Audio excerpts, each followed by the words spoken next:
অধিবেশন শুরুর পর থেকেই যখন সংসদের অন্যতম আলোচনা কেন্দ্র সংবিধান সংস্কার পরিষদ গঠন, তখন খোদ রাষ্ট্রপতি ও অন্তর্বর্তী সরকারের অধ্যাদেশ নিয়ে মন্তব্য করলেন স্বরাষ্ট্রমন্ত্রী সালাউদ্দিন আহমদ। সেটা তো একটা অবৈধ আদেশ। বিরোধী দলীয় নেতার উত্থাপিত মুলতবি প্রস্তাবের উপর আলোচনায় স্বরাষ্ট্রমন্ত্রী সরাসরি প্রশ্ন তুললেন জুলাই সনদ বাস্তবায়ন আদেশ নিয়ে।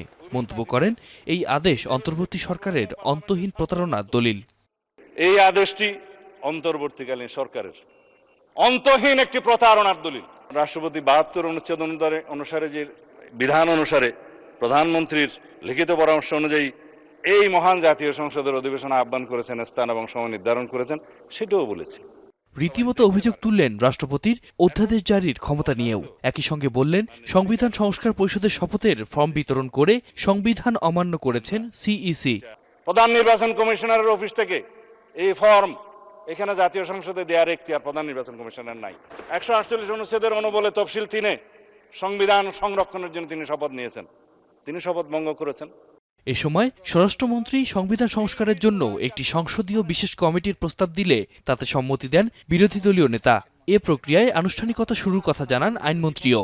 একটি কমিটি গঠন করে দেন, এই সংসদ একটি কমিটি গঠন করুক, সেখানে আমরা সবকিছু আলোচনা করে চুলচেলা বিশ্লেষণ করে জুলাই সনদের পথ ধরে আসেন আমরা এমন একটি সংশোধনী আনি। এরকম করে একটা প্রস্তাব দিতেন যে এই সংস্কার নিয়ে যে আলোচনা হলো তাকে একটা জায়গায় পৌঁছানোর জন্য আসুন আমরা একটা বিশেষ কমিটি করি, তাহলে that could be matter of consideration.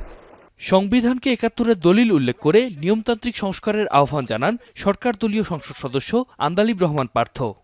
যখনই আপনি এটা ভোটে ফেলেন নাই, তার মানে there is option then I can overlook it and uphold the constitution of the country.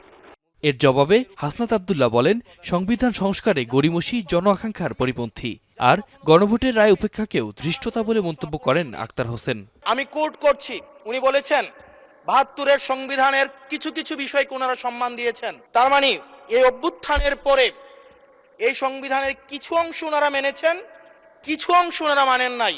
আদেশ জারির দিনে বিএনপি দলীয় সিদ্ধান্ত নিয়ে তৎকালে প্রধান উপদেষ্টাকে ধন্যবাদ জানিয়েছিল, সেটা কোন স্বার্থে সেদিন ধন্যবাদ জানিয়েছিল আমরা সে বিষয়টা তাদের কাছ থেকে জানতে চাই মাননীয় স্পিকার। অধিবেশনের শুরুতে প্রশ্নোত্তর পর্বে মুক্তিযোদ্ধা হয়েও বঞ্চিত থাকার অভিযোগ তোলেন জামায়াত জোটের এমপি গাজী নজরুল ইসলাম। জবাবে ভুয়া মুক্তিযোদ্ধা ও সুবিধাভোগীদের শনাক্তের আশ্বাস দেন মুক্তিযুদ্ধ বিষয়ক মন্ত্রী।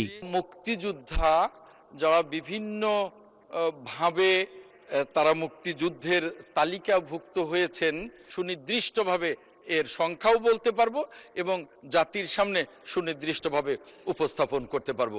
বিকাল 3:30 ঘটিকা পর্যন্ত মুলতবি করা হলো। আতিক মেজবা লগ্ন, এখন ঢাকা। বাকি কথা থাকলে আগামীকালকে শুনবো।